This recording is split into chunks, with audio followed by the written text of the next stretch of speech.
Notre Dame starting quarterback for the 2022 season opener, Tyler Buchner, entered the transfer portal and has now chosen to join his former offensive coordinator, Tommy Rees, at Alabama.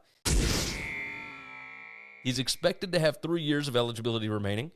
Now, let's go ahead and start off with this. It does not mean that he's going to immediately be the starter. Obviously, there are things he's got to fix because Nick Saban is not going to put up with him putting up 3 passing touchdowns and 5 interceptions in only 3 games. He threw 3 picks against South Carolina alone in the bowl game and ultimately won the game with 3 touchdown passes and 2 rushing touchdowns. Alabama was in on recruiting him initially back in 2018. His primary recruiters in 2019 were Jeff Banks and Steve Sarkisian. But don't get it twisted. No players get an offer unless Nick Saban says so, and the Tide had offered him a scholarship back in May of 2018 after his sophomore season in high school. That was before Sark even came back to Tuscaloosa.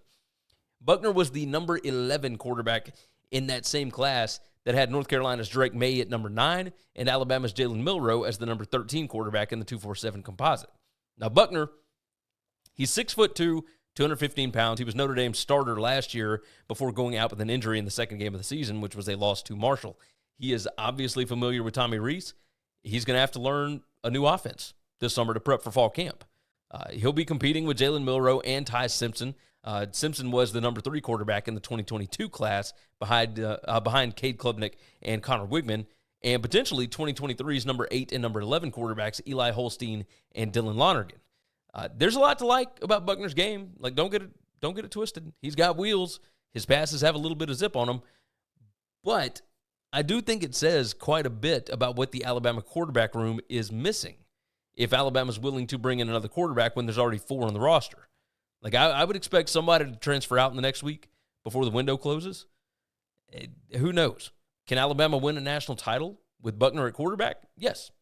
I mean, they won titles with Jake Coker, with A.J. McCarron, with Greg McElroy, and Georgia just won back-to-back titles with Stetson Bennett at quarterback.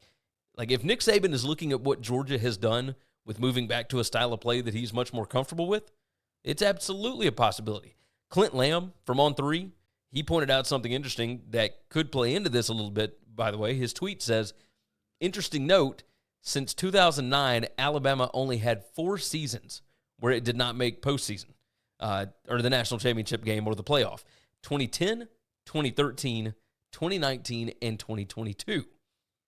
It is also the only 4 seasons since 2009 where Alabama failed to average at least 36 rushing attempts per game. Who knows what exactly that will mean? But I think we all know that we can expect a little more running this year from the Alabama offense. Psst. Hey, if you like this video, go ahead and hit the like button, hit the subscribe button, and of course, jump in the comments. Thanks for listening to Winning Cures Everything. Make sure and follow me on Twitter @GaryWCE. If you want to toss in a question, you can email me, Gary@winningcureseverything.com. Make sure and hit that subscribe button, and we'll see you next time.